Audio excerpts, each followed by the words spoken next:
কোৱেশ্চনটো কি কৈছে চাব 5,8, 15 চতুৰ্থ সমানুপাতিক হৈছে আমাক তিনিটা সংখ্যা দিছে আৰু এই তিনিটা সংখ্যাৰ চতুৰ্থ সমানুপাতিক মানে কি মানে সমানুপাতিক মানে হল সমান অনুপাতত থকা সংখ্যা সমানুপাতিক মানে হল সমান অনুপাতত থকা সংখ্যা যদি আমাক চাৰিটা সংখ্যা আছে যেনে ধৰক a b c d যদি কয় এই চাৰিটা সংখ্যা কি আছে সমানুপাতত আছে কত আছে সমানুপাতত আছে তেতিয়া আমি কি লিখিব পাৰো তেতিয়া আমি এনেকৈ লিখিব পাৰো যে a 1:b মানে 1:b মানে সমানুপাতত আছে কাৰ c:d আমি এনেকৈ লিখিব পাৰো মানে যদি কয় a b c d কত আছে সমানুপাতত আছে তেতিয়া আমি কি লিখিব পাৰো 1:b মানে সমানুপাতিক c:d আৰু এই ইছটো মানে কি ইছটো মানে আমি ডিভাইডৰ নিচিনা বা ডাইৰেক্ট আমি ডিভিজন বুলি লিখিব পাৰো কি লিখিব পাৰো a/b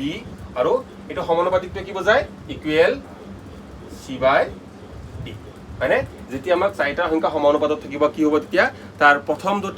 প্ৰথম দুটাক আমি কি বনাব লাগিব ভগ্নাংশ বনাব লাগিব সমান সমান তাৰ পিছত দুটাক ভগ্নাংশ বনাব লাগিব কি হ'ব ইকুৱেল হ'ব মানে এই দুটাক আমি ভগ্নাংশ বনালে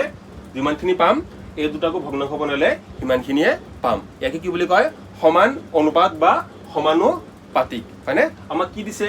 আমাক কোৱেশ্চনটো দিছে তিনিটা সংখ্যা আৰু এই তিনিটা সংখ্যাৰ চতুৰ্থ সংখ্যাটো কিমান হ'ব সেইটো আমাক উলিয়াবলৈ দিছে এটা আমি কি গম পালো যদি চাৰিটা সংখ্যা কি হয় সমান অনুপাতত হয় তেতিয়া আমি কি লিখিব পাৰো a/b বা abcd যদি আমাৰ সমানুপাতত থাকে কি লিখিব পাৰো a/b = c/d আমি লিখিব পাৰো ঠিক আছে ইয়াৰ চতুৰ্থ সংখ্যাটো আমাক দিয়া নাই চতুৰ্থ সংখ্যাটো কি কৰা নাই আমাক দিয়া নাই আমি চতুৰ্থ সংখ্যাটো কি বুলি ধৰিলাম 5, 8, 15, কি ধৰিলো আমি x বুলি ধৰিলাম যেহেতু আমাক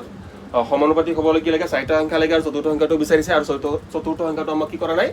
দিয়া নাই আমি চতুৰ্থ সংখ্যাটো কি বুলি ধৰিলাম চতুৰ্থ সংখ্যাটোক আমি কি বুলি ধৰিম x বুলি ধৰি লম ঠিক আছে যেনেকৈ a b c d লিখিছিলো কি লিখিলো 5, 8, 15 আৰু x মানে কেনেকৈ লিখিব পাৰো এটো 5/8 = 15/x মানে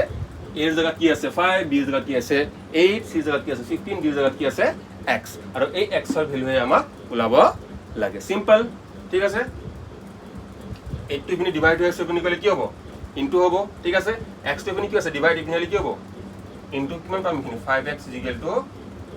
* 8 15 8 যা কিমান সকলো জানো নহয় 15 8 যা 120 হয়নে ঠিক আছে x টো ইপিনে কি আছে 5 x 5 টো কি আছে x ৰ লগত ইনটু ইপিনে গলে কি হ'ব ইপিনে গলে আমাৰ হ'ব ডিভাইড মানে x = কিমান পালো x = 15 * 8/5 কাটাকাটি কৰক 5 কাটিলে এবাৰ 5 কাটিলে তিনিবাৰ 3 8 গুণ 3 8 গুণ 24 3 8 গুণ কিমান হল 24 মানে আমাৰ শুদ্ধটো কোনটো হল আমাৰ শুদ্ধটো হল অপচন বি 24 মানে সমানুপাতিক মানে কি সমান অনুপাতত থকা সংখ্যা হয়নে চাৰিটা সংখ্যা যেটা সমান অনুপাতত থাকিব তেতিয়া কি কৰিম আমি প্ৰথম দুটা ভগ্নাংশ বনাম সমান সমান পিছত দুটা কি বনাম ভগ্নাংশ বনাম আৰু এই দুটা ভগ্নাংশ কি হ'ব সদায় ইকুৱেল হ'ব